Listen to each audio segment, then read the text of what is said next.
안녕하세요, 어머님들. 저기 서울 영재학교 대비 설명회 이제 시작을 하겠습니다. 지금 뭐 유튜브 실시간으로 이렇게 진행을 할 텐데요.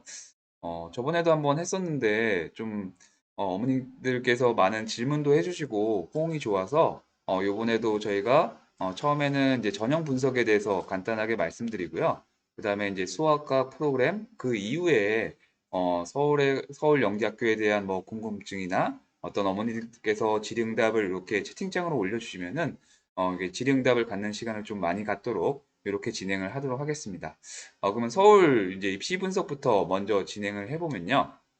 요게 이제 연도별로 어떤 지원 서류 접수 인원과 이제 응시 인원인데 뭐 다 아시겠지만 올해 같은 경우에는 한 곳밖에 이제 서류를 넣을 수가 없었죠. 근데 이 서울 같은 경우가 여기 그래프를 좀 보시면 특징적인 게 여러 번 이제 중복 서류를 지원하냐 아니면 한 곳만 지원하나 인원의 변동이 크게 없습니다.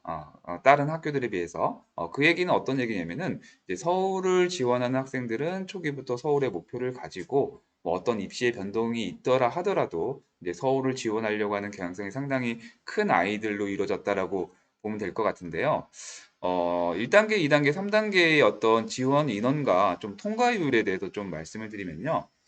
서울 같은 경우에 이제 1단계에서 이제 서류 통과율이 한 78% 정도가 됩니다. 이 78%가 어떻게 보면 거꾸로 추산을 하면은 이제 서류 탈락률이 한 이제 22% 정도가 되는 거죠. 뭐 어머님께서는 좀 많다라고도 생각할 수 있는데 다른 학교들에 비해서는 좀 적은 편에 속하고요. 그다음에 여기 인원 중에는 이제 3학년보다 좀 2학년이 좀 더 탈락한 아이들이 많이 포함되어 있고요. 3학년 같은 경우에 크게 많이 이제 탈락하는 정도가 좀 상당히 적다라고 보시면 될 것 같아요. 그리고 이제 2단계에서 올해 같은 경우에 이제 실제 이제 서류를 통과한 아이들이 이제 2단계에 와서 이제 560명 정도가 시험에 응시했고요.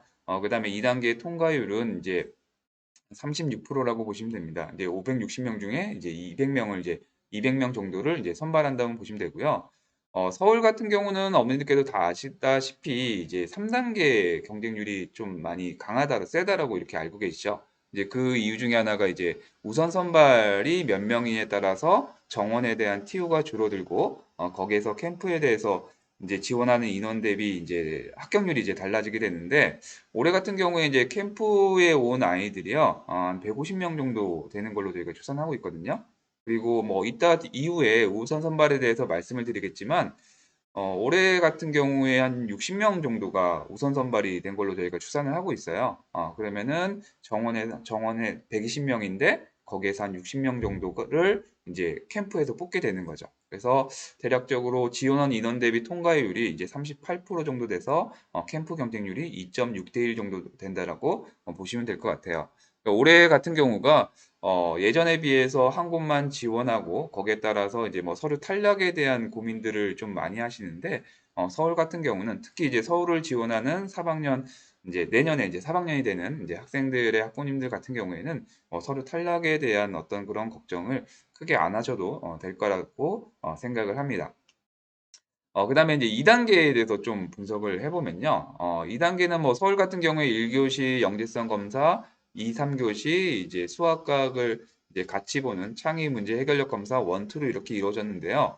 거기 좀 보실 게 배점을 보시면요. 뭐 1교시가 80점, 2, 3교시가 110점, 110점에서 2단계가 이제 300점으로 돼 있죠. 300점 만점으로 돼 있고 좀 이제 추후에 말씀을 드리겠지만 이제 캠프 같은 경우에 캠프도 이제 배점이 있는데 캠프가 한 100점의 정도의 배점을 이루고 있어요. 그럼 이제 2단계, 3단계 합하면 이제 총 400점이 되겠죠. 거기에서 이제 선발을 한다라고 보시면 될 것 같고요. 뭐 그 이후에 뭐 1차 서류라든가 이런 것들을 검토하는 여부로 이렇게 이루어진다고 보면 될 것 같습니다. 서울의 수학을 좀 말씀드리면요. 2교시에 3문제, 3교시에 3문제 이렇게 구성이 되어 있는데요. 수학 같은 경우에 난이도가 이제 좀 작년과 상당히 이제 유사한 난이도로 이렇게 출제가 됐고요. 그리고 지금 여기 제시에 보이는 문제가 있는데요. 요거는 이제 암호 해석에 관련된 문제예요. 이거 같은 경우는 이제 정해진 답안이 있는 그런 문제고, 이 외에도 어떤 수학적으로 해석해서 열린 답안을 해석하는 좀 학생들마다 답안이 이제 따로 있는 그런 문제들도 존재를 합니다. 그래서 서울 같은 경우에 뭐 수학을 어떻게 공부를 해야 되느냐? 일단 수학을 참 잘해야겠죠. 이제 그게 문제인데 한편적으로 예를 들면요. 저희 학원에 이제 뭐 과학을 들어오는 학생이 있는데 그 학생은 이제 쉬는 시간마다 수학을 합니다. 수학을 어떻게 공부하느냐? 칠판에다 막 적어요. 칠판에다 적고 자기가 문제 푼 거를 또 다른 친구들과 같이 보게 하고 그걸 같이 토론하고 이런 것들을 쉬는 시간마다 하는 학생들이 있어요.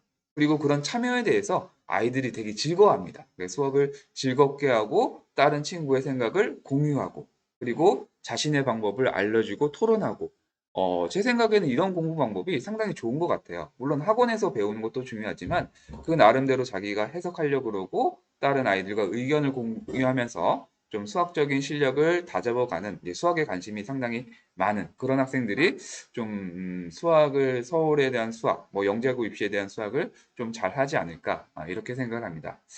이어서 과학을 말씀을 드리면요. 과학은 이제 2교시 두문항, 이제 3교시 두문항에서 총 4문제가 나왔는데요. 이 서울 문항의 특징이라고 하는 게 어떤 거냐면은 제 생각에는 서울이 어떤 과학에 대한 본질적인 요소를 잘 포함하는 이제 그런 문제들을 출제한다고 봐요. 우리가 봤을 때 이제 과학에는 이제 물화생지가 있죠. 이제 물화생지가 있는데 현상을 탐구하는 이제 학문이 있고요. 그 다음에 이제 근본적인 원리를 탐구하는 학문이 있어요. 거기에서 이제 현상을 탐구하는 학문의 대표적인 게 이제 생물과 지구과학이 있고요. 그 다음에 이제 근본적인 이론을 다루는 게 이제 물리하고 화학이 있겠죠. 이런 요소들을 잘 복합적으로 문제를 출제하는 것 같아요. 그러니까 서울 같은 경우가 일단 제시문 자체가 다 있고요. 과학 현상에 대한 제시문이 주어지고요. 거기에 대해서 소문항으로 이제 출제를 하는데 소문항에서 이제 다양한 물화생지를 복합적으로 이렇게 출제하는 경향이 있어요. 여기 보이는 문항은 뭐 얼룩말이 어떤 체온 조절하는 원리를 도입해서 그것과 관련해서 생물, 물리학, 지구학과 관련된 이런 문장이 출제가 됐고요. 그 다음에 뭐 돌고래가 잠수하는 걸 통해서 뭐 부력이라던가 아니면은 뭐 수신, 이제 돌고래끼리 이제 대화를 하는 어떤 수신에 관련된 물리 문제, 그 다음에 어떤 소리를 듣는 과정에 대한 생물 문제, 어떤 하나의 문항에 대해서 물화생지가 골고루 출제되는 경향이 있다고 보시면 됩니다. 아주 예전 같은 경우에는 서울 같은 경우가 독보적인 이제 거의 물리 문항이 한 7, 80%가 출제되는 경향이 있었는데 최근에 들어서는 어떤 소재를 좀 다양화해요. 주제에 대한 소재를 다양하고 거기에 대해서 물화생지를 복합적으로 물어보는 이제 사고 능력을 요구하는 그런 것들이 있는데 한간에 어머님들이 그럼 이런 거 대비하려면은 잡지책을 많이 읽고 뭐 독서를 많이 하고 이런 것들을 해야 하지 않느냐 뭐 그런 문의를 많이 하세요. 물론 그런 것들도 도움이 됩니다. 이제 어떤 다양한 현상을 이제 접할 수 있는 계기가 되는데 이제 그걸 한다고 해서 출제되는 문제를 맞출 수는 없는 거죠. 자기가 읽었던 중에 나오면 좋겠지만 안 나오는 경우가 더 많을 거거든요. 그러니까 항상 우리가 어떤 일상생활과 과학적인 소재에 사용되는 그런 내용들에 좀 관심을 갖고요. 그것을 학원에서 배운 내용, 어떤 물화생지의 내용을 자기가 도입해서 여러 관점에서 해석하는 그런 연습이 좀 필요하다고 저는 생각을 합니다.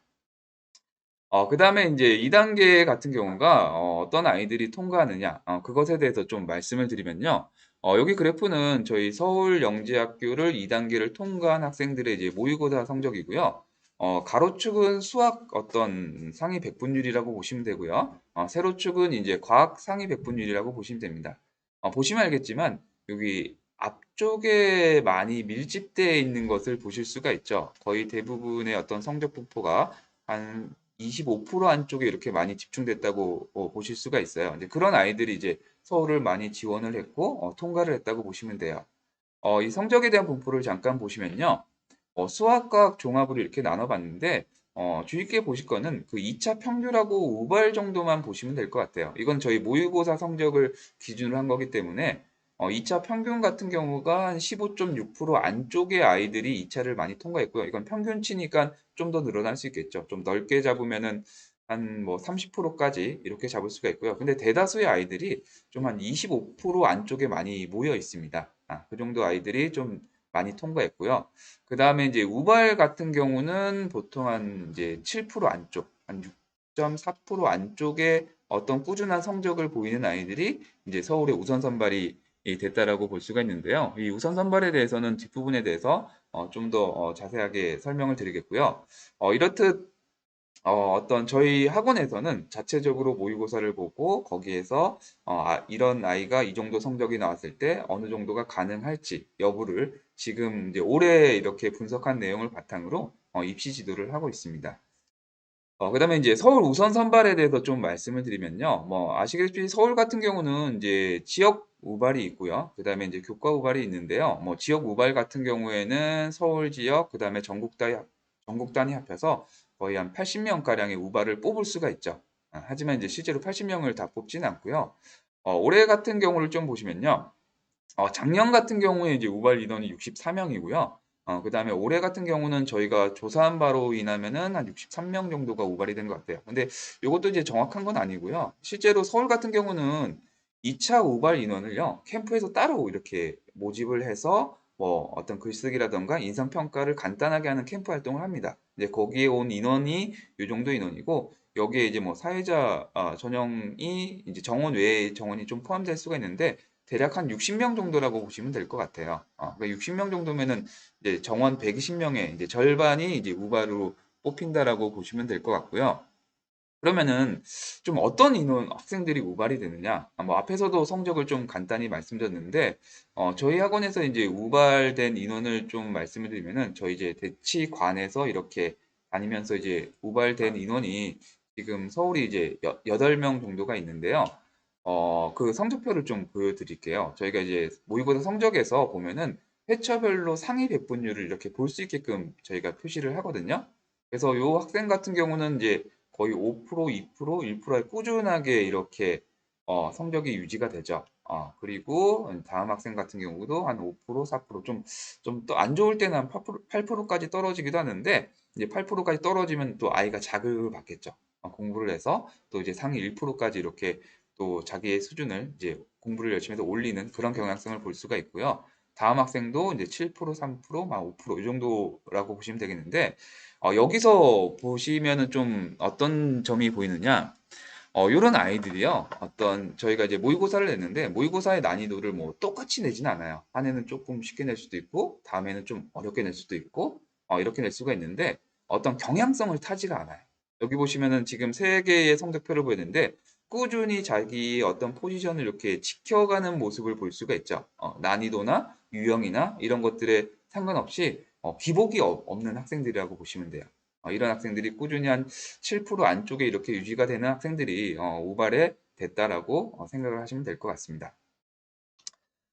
그다음에 이제 2단계를 거쳐서 이제 캠프가 있는데요. 앞에서 잠깐 말씀드렸다시피 이제 2단계가 이제 300점이고요. 이제 캠프가 이제 100점으로 이렇게 설정이 되어 있는데 작년 같은 경우에는 뭐 창의 설계 40점, 실험 50점, 인성 면접, 글쓰기 10점. 이게 서울 같은 경우가 다른 학교에 비해서 이제 실험을 상당히 중요시하는 그런 학교였는데 보통 이제 서울 같은 경우에 캠프가 요거 위에도 이제 조별 활동이 있어요. 근데 작년 같은 경우는 코로나에서 조별 활동을 재작년이죠. 조별 활동을 빼고 이렇게 진행을 했고요. 올해 같은 경우는 좀 코로나의 심각성이 조금 더 더해져 가지고 이제 창의 설계와 글쓰기만으로 이렇게 캠프가 진행이 됐습니다. 그래서 창의 설계 같은 경우가 이제 80점, 글쓰기 20점에서 100점으로 이렇게 됐고요. 그러니까 2단계가 300점 만점이고 캠프가 이제 100점인데 우선 선발을 빼버리면은 이제 나머지 정원의 60명이 이제 이 캠프와 2단계를 좀 접목해서 이제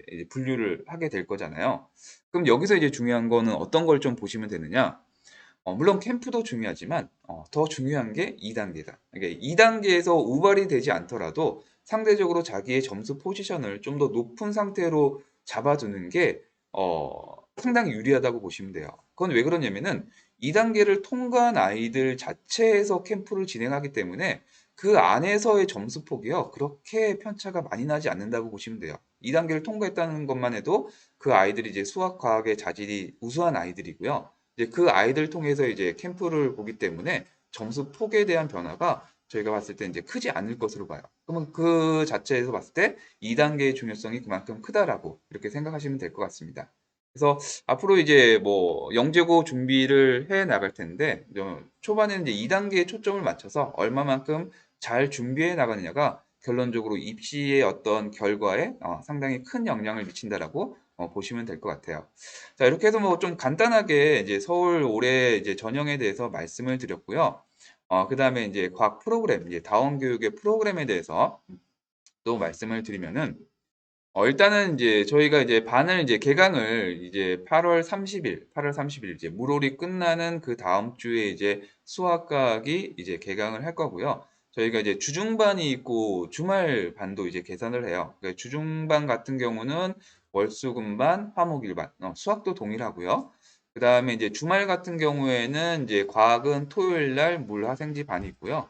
수학은 이제 일요일 날 이렇게 해서 뭐 주중과 주말 이렇게 구성이 됐다라고 보시면 돼요. 저기 이 입시 수학이 이제 아래 있는 부분이 주중 수학이 아니고 주말 수학반입니다. 이거 오타가 났는데 좀 양해 부탁드리고요. 이렇게 해서 이제 저희가 이제 반을 구성해서 이제 끌어갈 계획인데요.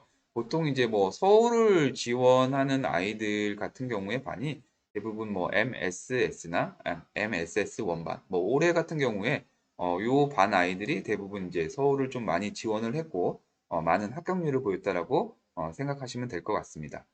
그리고 저희가 이제 입학 시험이 코로나다 보니까 저희가 온라인으로 이렇게 진행을 할 거예요. 그래서 이제 이번 주 목요일부터 이제 접수를 받아서 저희가 온라인 입학고사를 보는데 수학은 80분, 과학은 이제 90분으로 진행되고요. 수학 100점, 과학 200점. 과학은 이제 물리 100점, 화학 100점 이렇게 구성이 되어 있습니다. 그래서 일단은 이제 상담실에 문의를 하시면요.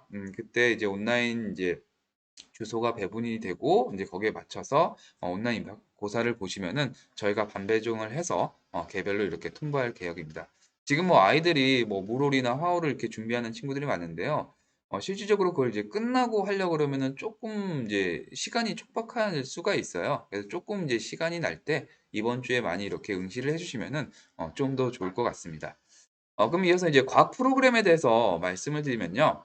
지금 이제 9월 이제 8월 말부터 이제 영재 집중반이 이제 개설이 되는데요. 그래서 이제 크게 나누면요. 이제 9월에서 1월까지 한 컬이라고 보시면 돼요. 이 안에 이제 영재고 입시에 필요한 모라생지의 기본적인 내용이나 어떤 심화된 학습이 진행되고요.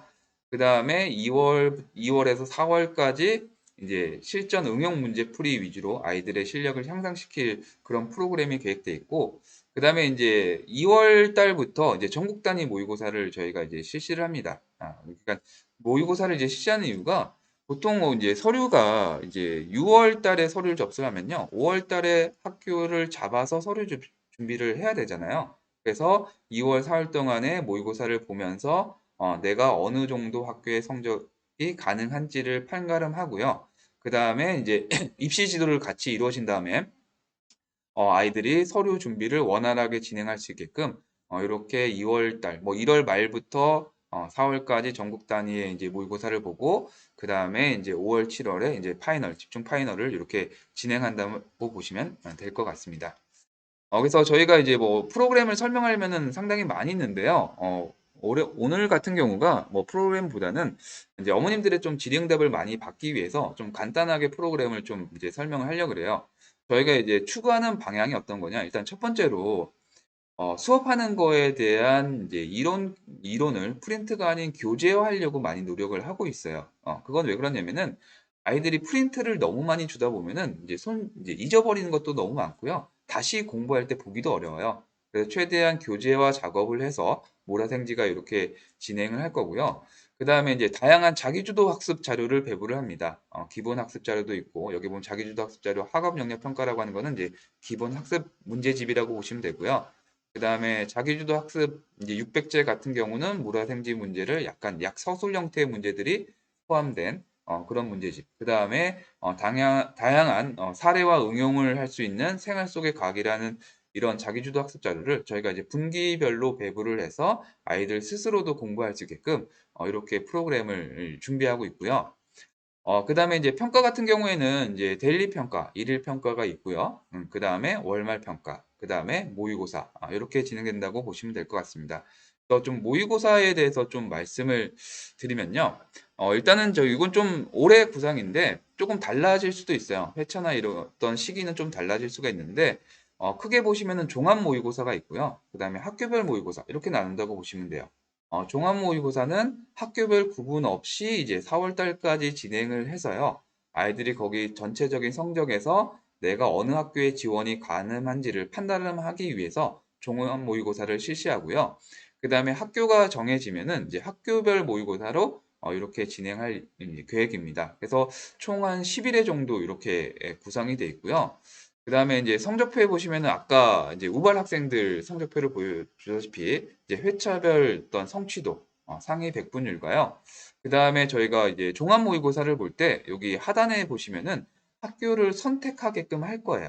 그래서 자기가 이제 종합적인 성적이 나가고 학교를 선택했을 때 그 선택한 아이들 관해서 내가 어느 정도 하는지도 알아볼 수 있게끔 이렇게 학교별 성취도 분석도 따로 해서 아이들의 입시 지도에 이렇게 활용할 계획입니다. 그래서 이 모의고사 올해 분석한 내용을 바탕으로 이제 다음에도 어떻게 입시 방향을 잡을지, 입시 지도를 할지가 결정이 될 것 같습니다. 그래서 이제 이렇게 뭐 다양한 프로그램 중에 중요한 요소들만 이렇게 설명했는데, 올해 같은 경우가 많은 입시 변화, 뭐 문제 변화, 뭐 서술형으로 출제가 될 것 같다, 열린 문항이 이제 출제가 많이 비중이 늘어난다, 이런 다양한 변화들이 있는데요. 그것에 대한 가장 큰 이제 대비법이라고 할까? 저는 이렇게 생각을 해요. 열린 문항이고 다양한 사고를 요구하는 문항, 다양한 해석을 하는 문항에서 가장 중요한 건 무엇이냐? 누구와 공부하느냐가 가장 중요한 것 같아요. 어떤 선생님인가? 어떻게 공부를 하느냐? 실제로 선생님마다 수업 스타일이나 방법이 틀리고요. 지도 방법이 틀립니다. 그리고 물화생지별로 다 다른데요. 그런 어떤 선생님들과 공부를 할지가 어떤 가장 큰 어떤 입시의 중요한 요소라고 저는 생각을 하고요. 그런 의미에서 저희 다원 선생님들을 뭐 어머님들께도 다 아시겠지만 다시 한번 조금 과목별로 설명을 좀 소개를 해드리려면요. 일단은 물리 선생님들이에요. 뭐 다들 아시다시피 영재 물리의 원탑이죠. 장발복 원님이 계시고 또 물리의 정석이라고 하죠. 물리하면은 김승우 쌤. 이런 분도 저희가 이제 수업을 같이 진행을 하시고요. 그 다음에 이제 조태한 선생님과 노명진 선생님이 어떤 물리의 호흡을 맞춰가지고 같이 코어를 해서 이제 물리를 또 같이 지도를 해 주실 거고요. 그 다음에 이제 화학 선생님들, 훌륭한 화학 선생님도 계시죠. 이제 뭐 일명 화학의 산고수, 화산고 선생님이라고 하죠. 한규면 선생님. 그 다음에 어떤 선배가 알려주는 자세하고 깊이 있는 수업을 하시는 이선배 선생님. 그 다음에 거기에 맞춰서 심플하게 어떤 기본 원리나 해석을 해주시는 김효수 선생님. 이렇게 저희가 화학 선생님도 훌륭하신 화학 선생님이 계시고요. 그 다음에 이전 선생님은 뭐 굳이 언급을 안 해도 어머니께서 어떤 생물의 레전드라고 다 아실 만한 이전 선생님이 같이 수업을 해주시고, 그 다음에 어떤 생물의 구조화된 시스템을 상당히 잘 설명해 주시는 저희 팀장님 이제 김효도 선생님이 이제 생물도 같이 이렇게 진행해 주고요. 그 다음에 이제 지구학 같은 경우는 이제 제가 지구학을 맡고 있어서 저는 일명 대개쌤이라고 합니다. 뭐 별다른 의미는 없고요. 이름이 영덕이라서 그냥 영덕대개라고 이렇게 하고 있고요. 그 다음에 저와 같이 이제 지구학을 맡아서 해주실 이제 남기용 쌤 이렇게 구성이 되어 있는데, 뭐 상당히 이 영재고 입시 바닥에서 최소 10년 이상의 이렇게 일들을 하신 분이고요. 많게는 이제 초기부터 지금까지 이렇게 진행해 주시고 뭐 이름만 들어도 다 아실 이런 선생님들이 저희 다원 영재관에서 같이 이렇게 수업을 해주십니다. 어떻게 보면 그냥 믿고 수업을 맡기셔도 영재고 입시에는 큰 지장이 없는 최고의 어떤 강사진이 아닐까 이렇게 생각을 합니다. 저희 이제 다원교육에 과학에 들어오시면은 이런 분들과 같이 수업을 할 수 있다는 이게 저는 가장 큰 장점이라고 생각을 해요. 이렇게 해서 과학에 대한 프로그램을 이렇게 간략하게 하겠고요. 이어서 수학 프로그램, 그 이후에 이제 질의응답을 갖는 시간을 갖도록 하겠습니다. 네.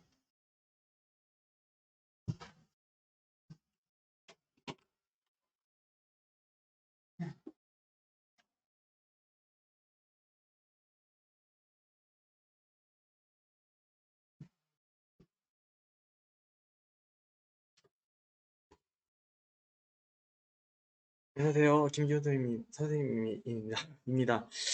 일단 수업 프로그램 좀 말씀을 드릴 건데요. 일단 전체적으로 모의고사나 큰 틀에서의 진행은 동일하고요.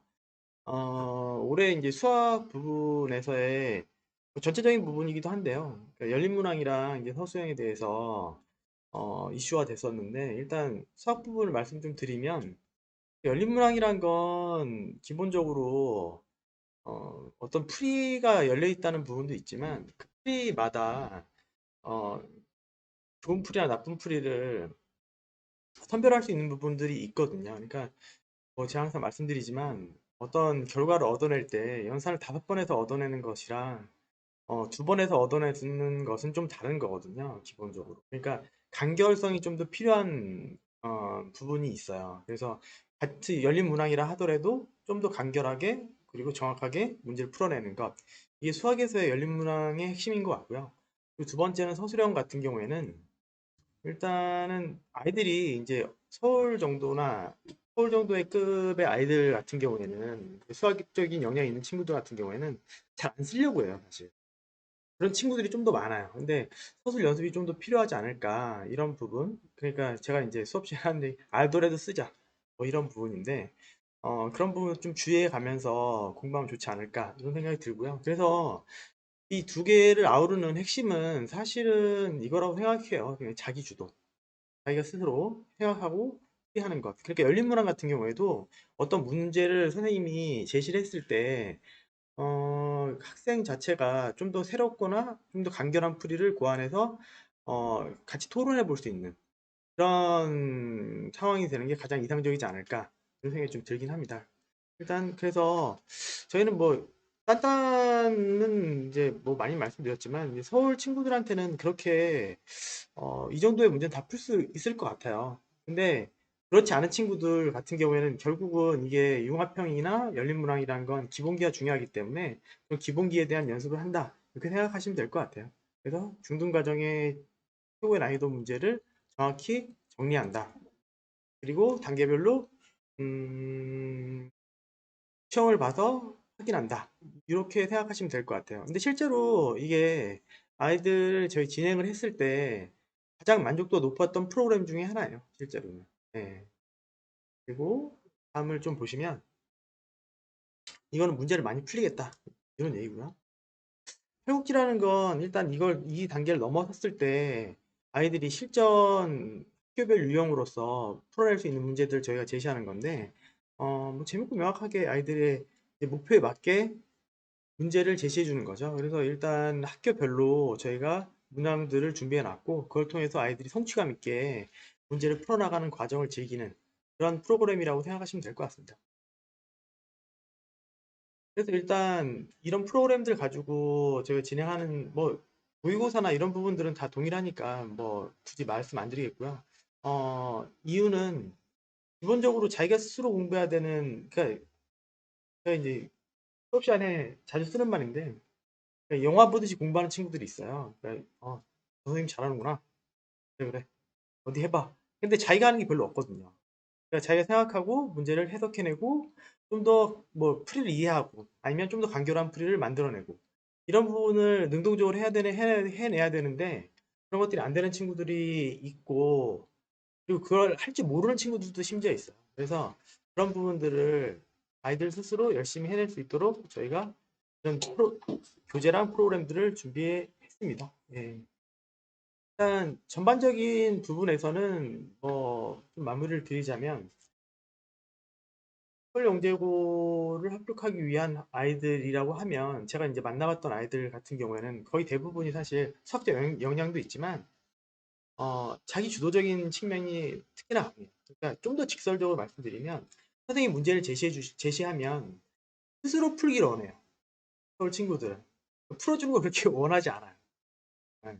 그러니까 물론 같이 상의하면서 그러니까 상의하면서 푸는 것이 좀 더 맞다고 저는 생각이 들어요. 그리고 서울동대 학생들이라면. 그래서 자기 주도적으로 자기가 문제를 풀어 나가고 그리고 자기가 문제를 지배해 나가고 그러니까 좀 더 간결한 풀이를 선생님과 같이 상의하고 연구하는 그 정도의 학생이 되어야 되지 않을까 이런 생각이 좀 들긴 합니다. 일단은 여기까지 하겠습니다. 감사합니다.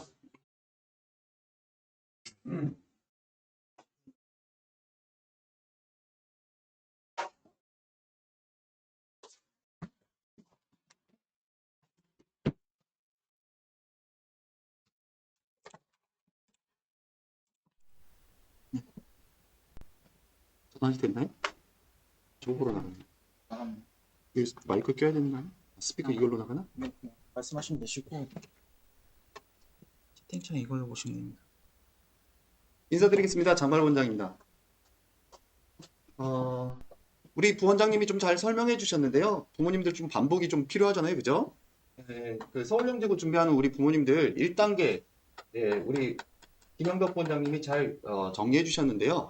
3학년, 저희 아이들 중에, 이번에 서류 쓴 아이들 중에 3학년은 딱 한 명 탈락을 했어요. 근데 이제 내신이 보니까 좀 안 좋은 과목이 하나 있더라고요. 그래서 그런 특별한 사례가 아니고는 3학년들은 거의 다 붙었다. 대신에 2학년, 물올반, 화올반에 있던 2학년 학생들 같은 경우는 한 20, 30% 정도가 탈락을 했습니다. 20, 30% 정도가. 그러니까요, 올해 지금 중1 부모님들 시청하고 계시는 부모님들 계시죠? 중1 부모님들 중에는 그 서류를 탈락할 수 있는 확률이 있습니다. 그래서 사실은 왜냐면 아이들이 학교에서 시험을 안 보잖아요. 그러니까, 영재성을 갖출 수 있는, 서류 탈락해버리면 아무것도 할 수가 없으니까, 그 아이의 영재성을 좀 보여줄 수 있는 뭔가 자료가 좀 필요합니다. 그래서 그런 거는 뭐 이제 저희들이 이제 아이들한테 지도를 하게 되고요. 대부분의 학생들은 거의 서류를 붙었다. 그래서 서울영재고 같은 경우는 서류가 올해 큰 이슈가 되지는 않았습니다. 다른 학교들 같은 경우는 서류가 굉장히 큰 이슈가 됐거든요. 그래서 이런 것들 좀 정리를 해주시면 되고 역시 많이들 들어보셨겠지만 가장 중요한 거는 서울영재고 서류에서 가장 중요한 거는 첫 번째 추천서입니다. 그 다음에 이제 생활기록부, 생기부가 되겠죠. 그리고 이것저것 도 없는 학생들은 적어도 자소서라도 뭔가 특이한 내용이 있는 게 좋죠. 근데 이제 일단 이거나 추천서나 생기부에서 내용이 괜찮은 학생들은 자소서 정말 자수가 많지 않거든요. 그래서 크게 어려움 없이 통과를 한다. 이렇게 보시면 되고요. 그 다음에 이제 2단계 시험은 사실 이 1단계를 통과한 아이들 중에 그 학원에서 저희들이 아까 모의고사 보셨잖아요.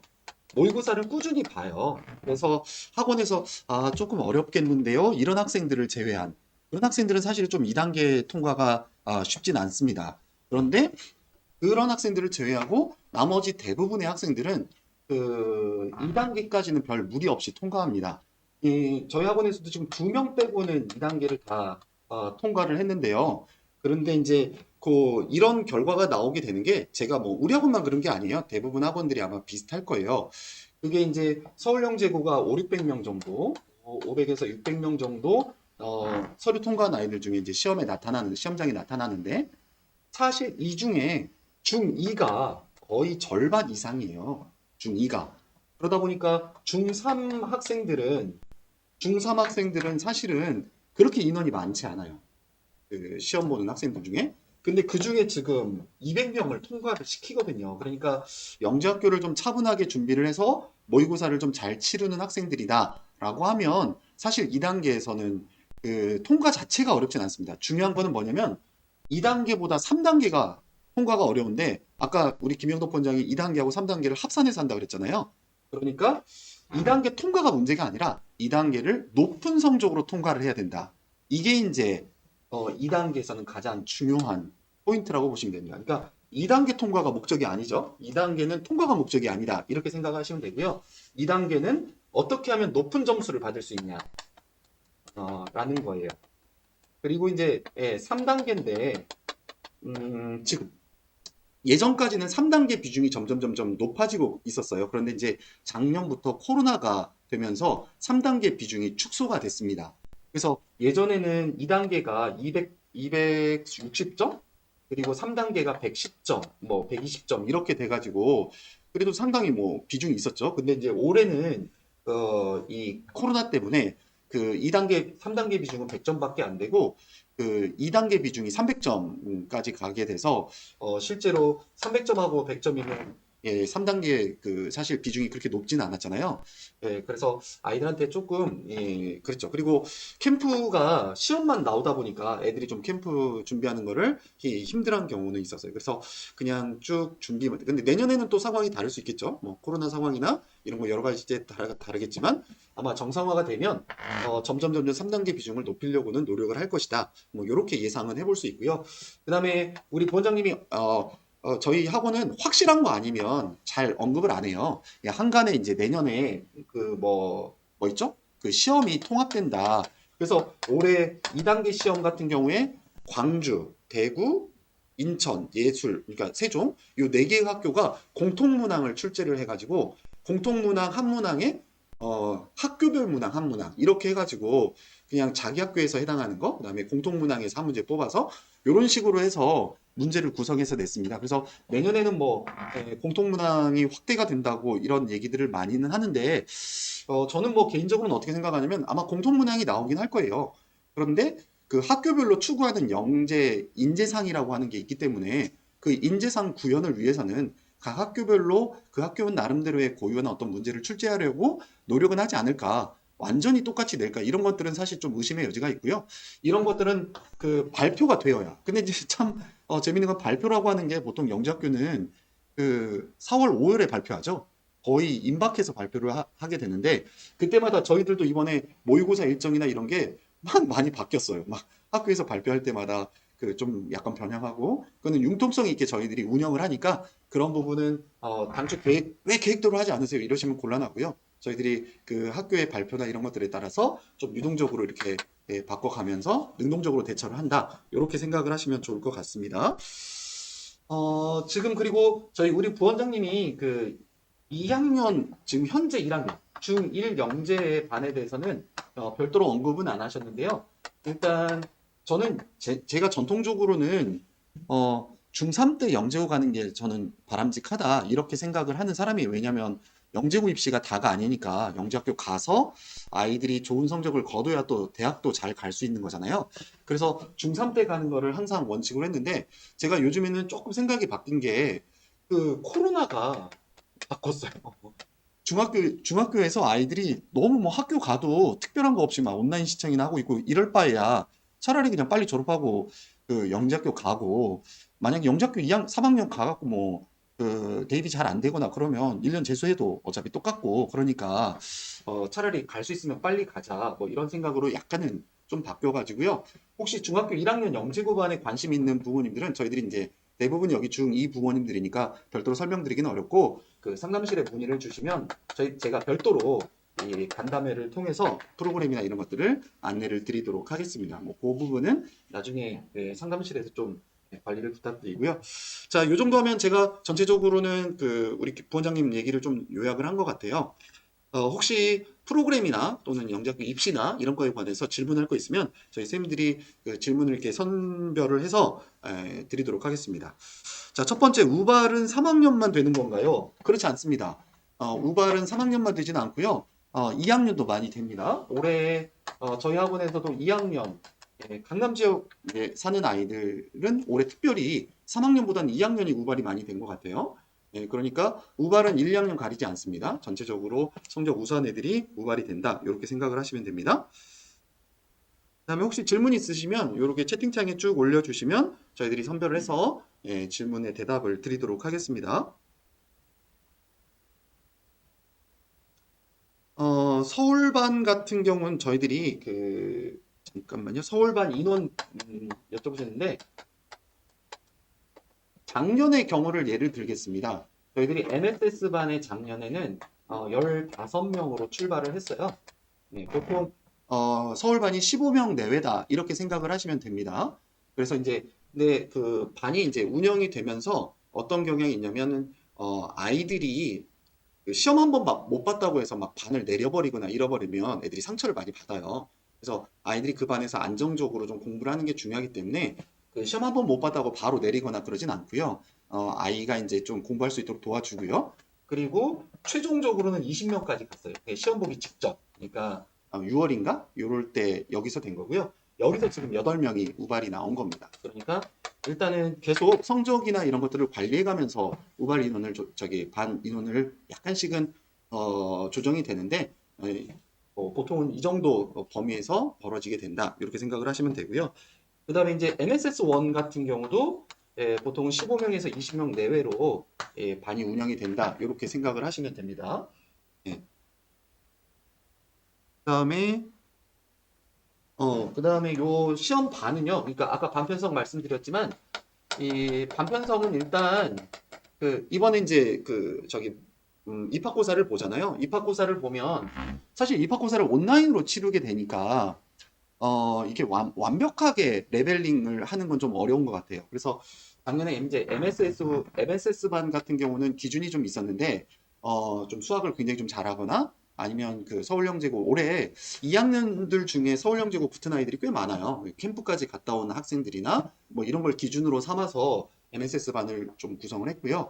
그다음에 시험을 봐서 일단 MSS 1이나 MSS 2로 배정을 하는데 이 1, 2에 대한 확실한 구분은 아마 10월 정도 돼야 될 것 같아요. 지금은 당장은 MSS A, B로 이렇게 나눠가지고 그 좀 성적이 상위권 아이들은 이렇게 한 다음에 그 10월 이제 선생님들이 수업하고 선생님들의 의견이랑 그다음에 이제 데일리 테스트 그다음에 그 10월 달에 보는 시험 뭐 이런 것들을 종합해서 정확하게 이제 반 레벨링을 할 계획이 있다고 보시면 됩니다. 아, 레벨별로 가르치는 선생님이 좀 다른가요? 지금 저희들이 MSS 반하고 MS 반이 있는데요. 서울영재고 정도 생각하는 부모님들은 사실 입학 성적이 보통은 MSS 반 정도의 수준은 됩니다. 그래서 아이들이 그 저기 물화생지가 있잖아요. 물화생지가 있는데 화생지 선생님들은 동일하게 반편성이 이루어져요. 근데 물리 선생님들이 물리가 좀 저희들이 시수가 많다 보니까 물리 선생님들이 모든 반에 다 편성하기는 좀 시간적으로 여유가 없어서 물리 선생님들만 약간 차이가 있는데 MSS 반을 MSS나 MSS 1, 2를 들어가는 물리 선생님들은 다 동일하다. 이렇게 생각을 하시면 됩니다. 서울반에 오시는 선생님들은 다 동일하다. 반별로 큰 차이가 없다. 뭐 이렇게 생각을 하시면 됩니다. 우발 학생들 같은 경우는 저희들이 이제 그 여러 가지 그 재원생 저희 학원에는 여러 가지 재원생들이 있습니다. 그 수학 재원생도 있고 과학 재원생도 있고 수학 과학을 함께 듣는 학생들도 있습니다. 근데 이제 저 8명이라고 하는 저희 과학반 그 MSS 반을 말씀드린 거고요. 그 민유철 선생님 수학 특강반에 사실 이 인원에도 민유철 선생님 그 수업하는 반에 이제 지역 우발 학생들 포함해서 4명 정도가 여기 이 별도로 우발 학생들이 더 있고요. 그다음에 이제 물올이나 화올을 그다음에 중학교 2학년 단과반 뭐 이런 반들에서도 다른 우발들이 존재합니다. 그래서 사실 저희 학원에서 지금 우발자 명단을 파악한 거는 저희 학원 수강생 중에 18명 정도가 우발생 그 명단들을 가지고 그래서 제가 특목관에 자랑하면서 넘겨줬습니다. 이거 올해 우발된 학생들이야 그러면서 이제 18명 명단을 제가 특목관에 전해드려서 아마 우발된 학생들은 아마 특목관 저희 원장님이 전화하신 것을 받으셨을 거예요. 저희 특목관에 좋은 선생님들 많이 계시니까 아마 합격생 반에서 좋은 그 수업들을 들을 수 있을 거라고 생각을 합니다.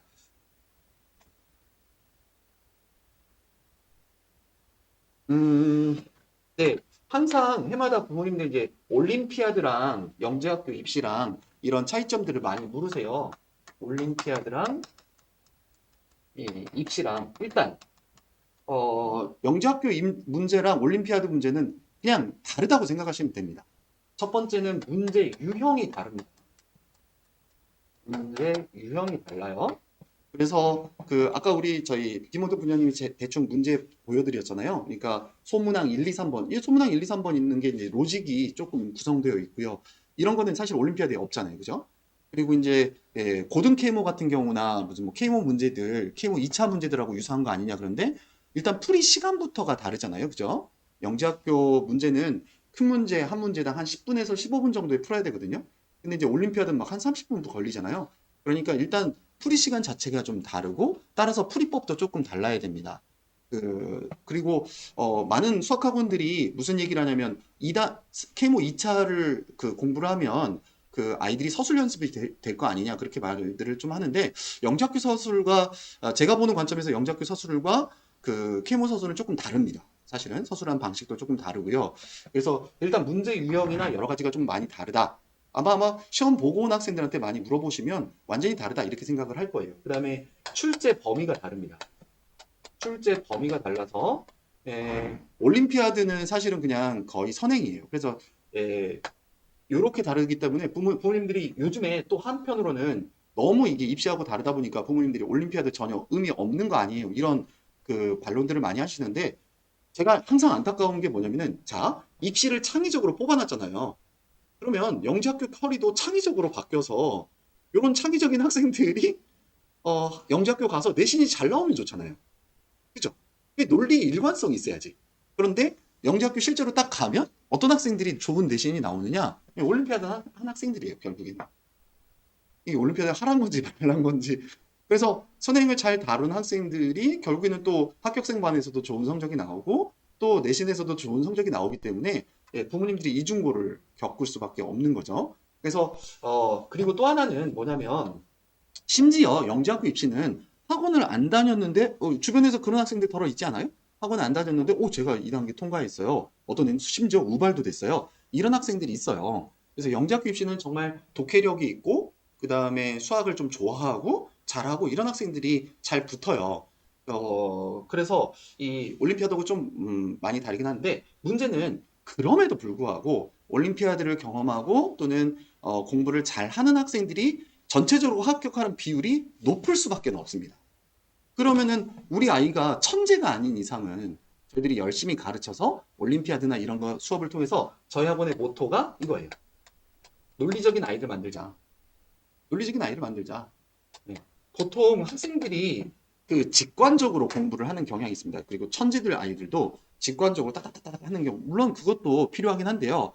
중요한 거는 그 논리를 기반으로 해서 그게 나타나야지 아무 논리 없이 하면은 그거가 다른 데 적용하기가 쉽지가 않습니다. 그래서 논리를 기반으로 해서 이런 학생들을 만들자. 그게 저희들의 핵심이어서 이런 학생들이 결국엔 잘 돼요.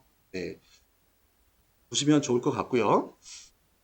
그 다음에 MSS반 지금 현재 MSS반 같은 경우는 딴딴 수학 프로그램 같은 경우는 거의 숙제입니다. 그러니까 서울반 아이들한테는 그 아이들이 그걸 스스로 풀어낼 수 있는 경향이 있어요. 그래서 딴딴 프로그램이나 이런 거는 서울반 아이들은 정규반 프로그램으로 배치를 하진 않고요. 그건 야간 클리닉이나 이런 숙제로 배치를 합니다. 그 다음에 과학 레벨 테스트 범위는 저희들이 기본적으로 물리나 과학 같은 경우는 물리 1, 화학 1을 어느 정도 선행했는가라는 부분하고 그 정도만 좀 평가를 해요. 실제로 아까 말씀드렸듯이 영재학교 입시라는 게 그 많은 지식을 요구하진 않거든요. 그래서 일단 중등 기반으로 해서 아이가 기본적인 선행 정도만 돼 있으면 그 반에서 수업을 들을 수는 있습니다. 레벨 테스트는 볼 수 있고요. 그래서 그리고 제가 항상 느끼는 게요. 영재학교 입시가 범위가 그렇게 넓지 않다 보니까 수학적인 재능이 있는 학생이 과학을 1년 정도 차분하게 성실하게 열심히 선생님들이 가르친 대로 따라오면 실제로 영재학교 입시는 가능합니다. 제가 보니까 너무 부모님들이 영재학교 입시를 두려워하는 경우가 많은데 일단 도전해 보시면 그리고 뭐 애들이 막 밤 12시까지 공부하고 이러니까 애들이 너무 힘들지 않을까요? 이런 생각들을 많이 하시는데요.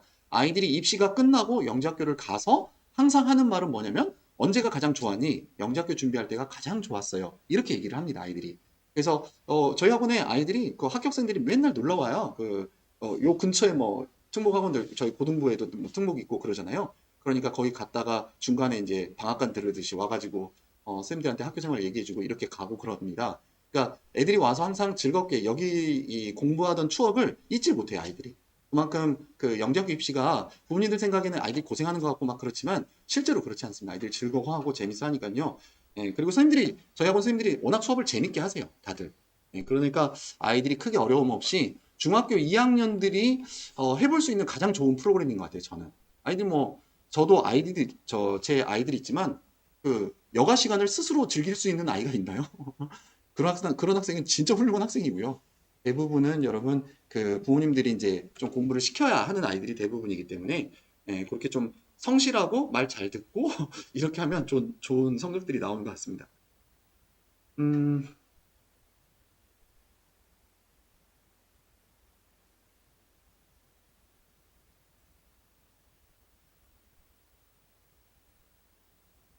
부모님들이 중학교 2학년 부모님들이 생지는 대부분 안 하셨습니다. 생지 걱정하시는 분들 계시는데 생지는 그 이제 영재고 입시 반에 들어오셔서 예습 복습만 잘해도 충분히 할 수 있고요.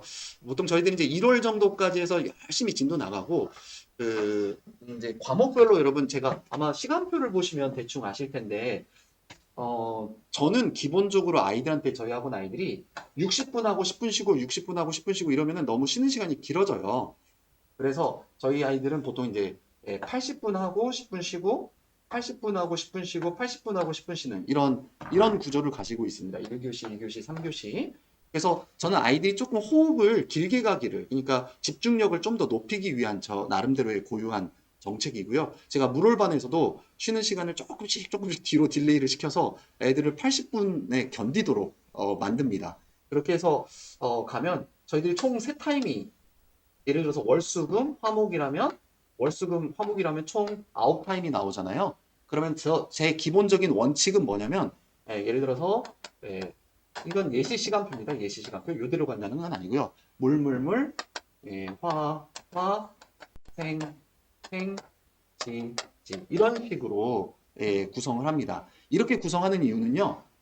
과목별로 영재학교 입시는 어떤 특징을 가지고 있냐면, 전과는 한 번에 쫙 하고 다음 주에 한 번 쫙 하고 이러면은 진도는 빨리 나갈 수 있거든요. 그런데 아시다시피 그 문제가 뭐냐면, 애들이 일주일 동안 그러면 그 단원을 또 중간에 복습하냐 그러면 그렇지 않잖아요. 보통 사람이 한 번 딱 들으면 그 다음 시간에 일주일 만에 기억한다는 거는 굉장히 어려운 일이에요. 그래서 주기적으로 자극을 주는 거다라고 생각을 하시면 돼요.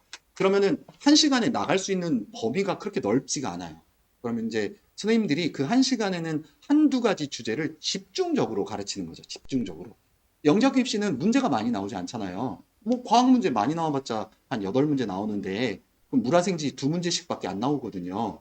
그런 식으로 따지면은 그 한 문제를 정확하게 해석을 해서 정확하게 완벽하게 서술하는 게 중요하기 때문에 선생님들이 그 하나를 위해서 주변 얘기도 하고 역사 얘기도 하고 그거에 관한 사례도 들고 이렇게 하면서 공부를 시키는 겁니다.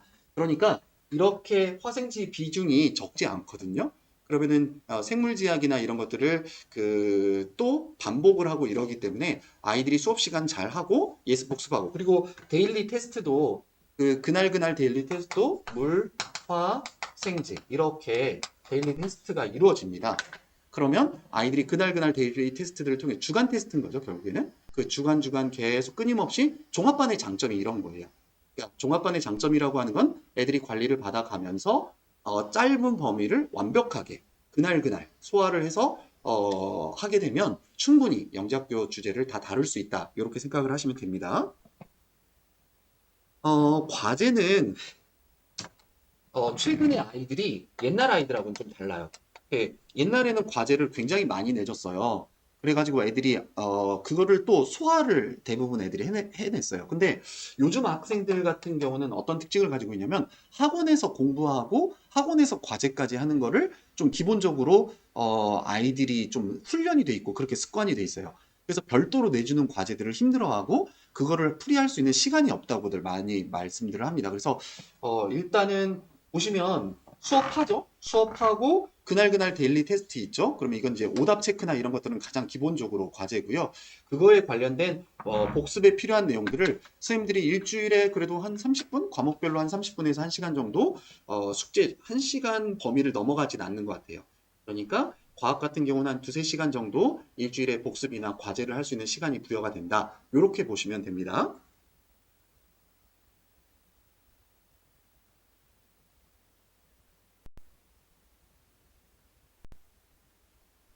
중일 부모님들은 제가 별도로 간담회나 이런 것들을 통해서 말씀을 드릴 수 있겠지만, 중일 부모님들이 영재학교 입시를 준비하는 방법은 두 가지입니다. 하나는 1학년 영재고반, 물론 경우에 따라 굉장히 상위권들은 저희들이 3학년 반에, 2학년 반에 편성하기도 합니다. 근데 이제 3학년들하고 같이 경험을 해야 되다 보니까 조금 잘하는 학생들을 그렇게 편성을 하고요. 그 다음에 이제 1학년 영재고반하고, 그 다음에 이제 별도로 1학년 영재고반, 그 다음에 이제 물올반, 화올반에서 준비를 하시면 됩니다. 저희 물올반, 화올반에서도 별도로 영재고 준비하지 않아도 이번에 영재학교 2차까지 통과한 아이들이 많이 있거든요. 그러니까 이제 약간 좀 준비가 늦었던 학생들 같은 경우는 그냥 물올반, 화올반에서 꾸준히 하고, 그 다음에 내년에 입시해갖고 뭐 되면 가면 되고, 아니면 1년 더 공부하면 되니까 그렇게 하고, 그 다음에 생시 같은 경우는 제가 겨울방학 때 항상 특강을 열어드려요. 그래서 아이들이 주중에도 특강이 열리고 주말에도 특강이 열리고, 그래서 저희 물올반, 화올반 아이들이 주말에 생지 특강 듣고 주중에 생지 특강 듣고, 이제 3월 달부터는 생지가 주말에 또 열리거든요. 그렇게 해서 파이널 들어서 이번에 영재학교 입시를 치른 학생들이 꽤 있어요. 예, 그래도 그런 학생들의 장점은 물오라고 화오를 아까 하니까 제가 아까 말씀드린 대로 영재학교를 붙고 나면 훨씬 더 빠진 것 없이 공부를 하게 되죠. 그런데 이제 영재학교 입시반에서만 공부를 하는 학생들 같은 경우는 합격상반에서 그런 물올 화올 프로그램들을 좀 많이 돌려줘야 돼요. 그래서 이제 영재학교 가서를 대비를 해야 되는 거죠. 그래서 지금 1학년 반에 관심 있는 부모님들은 이미 지금 올해 물오를 화오를 한번 뭐 쳐보는 학생들, 이런 학생들이 조금 관심을 가지고 계시고요. 그렇지 않더라도 뭐 1학년 반에 문의는 하실 수는 있어요. 네. 근데 당연히 이제 반별로 담임 선생님들이 배정이 되고요. 그런 담임 선생님들과 꾸준한 상담들은 이루어지게 됩니다. 물올 화올반 개강은 화올반은 이번 주에 다 끝나잖아요. 화올반 다 끝나기 때문에 바로 이번 주에 이제 이번 주 다음 주면 화올반이 개강이 되고요. 아마 내신 때문에 조금 그런 학생들 같은 경우는 10월 달에 또 별도로 대개강은 8월 말이다 이렇게 생각을 하시면 되고요. 물올 화올반은 그리고 그 10월 달에 한두 반 정도 열리는 반이 있다. 뭐 이렇게 생각을 하시면 됩니다. 요즘에는 담임 선생님들 별로 저희 최근에 이제 어떤 경향이냐면 담임 선생님과 지금 상담을 어떻게 하느냐. 저희 수학은 한 과목인데 사실 과학은 막 네 과목 물화생지가 다 있다 보니까 부모님들이 이제 과목별 상담을 요청하시는 부모님들이 계세요. 그런 경우는 저희들이 상담실로 문의를 주셔서 하면 저희 그 담당 선생님이 전화가 가고요. 아니면 담임 선생님들한테 문의를 하면 담임 선생님들이 서로 얘기를 해서 전화를 드리게 됩니다. 예, 요즘에 이제 저희들이 지금 코로나 4단계 때문에 야간에 지금 저희들이 시험 보거나 이렇게 할 수가 없잖아요. 그러다 보니까 저희 아이들 지금 5시에 불러요. 그래서 5시에 와갖고 6시까지는 좀 여기 공부하다가 자율학습 하다가 6시부터 10시까지 지금 수업을 하고요. 10시 이후에 집에 보내서 선생님들이 테스트지를 나눠주고 있어요. 그러면 테스트지를 풀어서 답안지를 사진을 찍어서 저희 담당생들한테 카톡을 보내게 돼요. 지금 현재 그렇게 구성이 되어 있어서 선생님들한테 수업을 진행되고 있거든요. 그러다 보니까 선생님들 핸드폰이나 이런 카톡이 아이들이 다 공유를 합니다. 그래서 혹시 궁금하신 점이나 이런 거는 카톡으로도 질문들을 많이 하시더라고요. 선생님들하고는 예전에 비해서 훨씬 더 커뮤니케이션이 많이 이루어지고 있으니까 그것들은 참고를 하시면 좋을 것 같고요. 민율초 선생님 창의 수학을 듣는 학생들 같은 경우는 저희 이제 수학 재원생들 중에 창의 수학을 덤으로 듣는 학생들도 있었고요. 그 다음에 저희 과학 재원생들 중에는 뭐 수학을 다른 학원에서 듣는 아이들도 있었을 거 아니에요. 그런 아이들이 듣는 학생들도 있었고요. 그 다음에 이제 민율 선생님이 지방의 아이들을 위해서 온라인으로 화상 강의를 해요. 그러다 보니까 이제 지방에 있는 부모님들 혹시 지금 지방에 있는 부모님들 중에 시청을 하시는 분들은 저희들이 이제 주말에 있는 강의 같은 경우는 이제 워낙 통신 기술이 발달을 했잖아요. 그리고 지방에 있는 아이들 중에는 그렇게 강의에 목말라 하는 아이들이 있더라고요. 그런 아이들은 자기주도 학습이 되는 아이들이라 저희들이 온라인으로 강의를 해도 아이들이 수강을 해서 효과를 보는 학생들이 있었어요. 그래서 이제 그런 것들을 저희들이 추진하고 있으니까 주말반이나 민율 선생님 창의 수학 같은 경우는 저희들이 이제 생방송으로 부모님들한테 내보낼 수는 있어요. 여기 지방에 있는 부모님들은 참고하시고 학원에 문의를 주시면 좋을 것 같습니다. 아랫반에서 윗반으로 충분히 올라갈 수 있습니다. 아랫반에서 윗반으로 올라가는데요. 근데 이제 문제는 저희 선생님들이 충분히 검증을 거치고 아이가 그 반에 올라가서 아이한테 도움이 될 수 있다라는 판단이 있을 때 올리는 것이지, 뭐 진도 상황이랄지 여러 가지 학습이랄지 이런 것들에 또 따라 다를 수는 있고요. 선생님들이 진도나 이런 것들은 비슷하게 나가요. 그런데 이제 문제가 뭐냐면은 설명을 특별히 이제 생물하고 지학은 큰 차이가 없는데 물리나 화학은 아이들이 편차가 조금 커요. 그러다 보니까 물리나 화학은 아이들 한 7, 80%가 다 이해하고 있는 이론 같은 경우는 설명할 필요가 없잖아요. 그냥 문제만 바로 풀어도 되는데 그게 설명이 필요한 아이들이 있거든요. 그런 학생들 같은 경우 를 위해서 반을 구분한다. 이렇게 생각을 하시면 됩니다.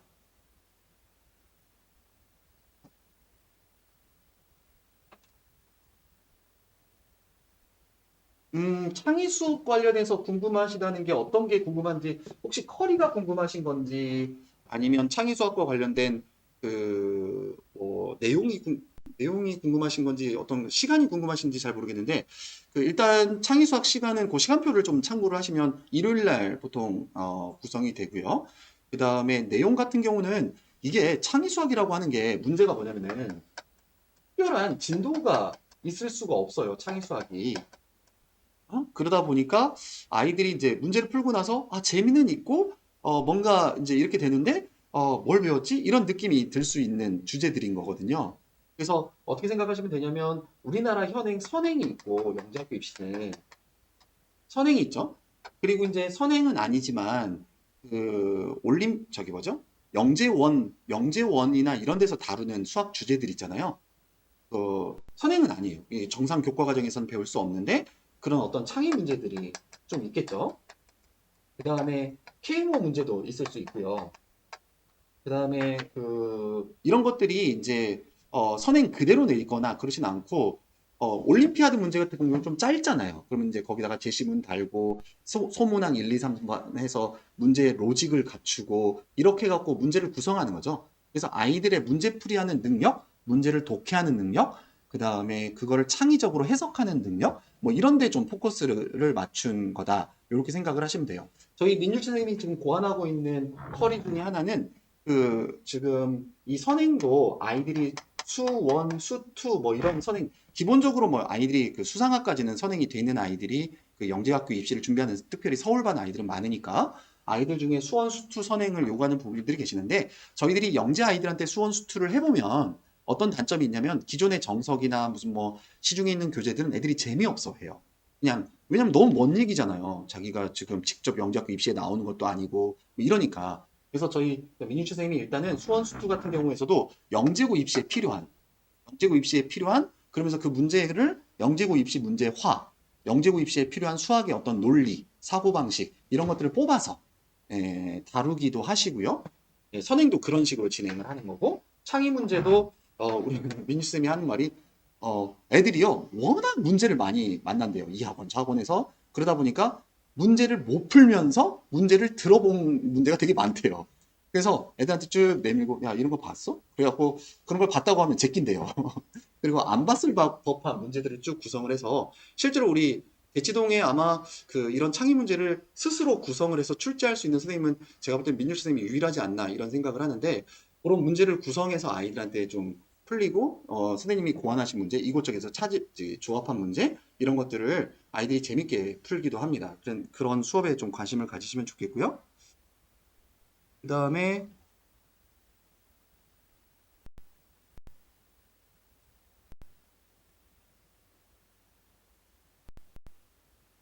혹시 창의수학에 대한 더 자세한 설명을 원하시면 상담실이나 이렇게 문의를 주시면 저희들이 민율 선생님 모시고 한번 간담회를 뭐 진행하든지 그렇게 하기는 하도록은 하겠습니다.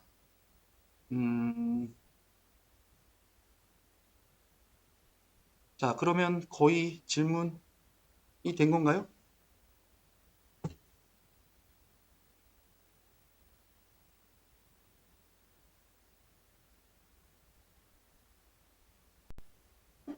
자, 거의 뭐 질문들을 많이 주신 것 같고요. 혹시나 더 궁금하신 점이나 이런 거 있으면 상담실이나 이렇게 문의를 주시고, 저한테 문의를 주시면 제가, 전화 드리고요. 그 다음에, 학원으로 찾아오시거나 이러면은 저희들이 상담을 통해서, 안내를 드리도록 하겠습니다.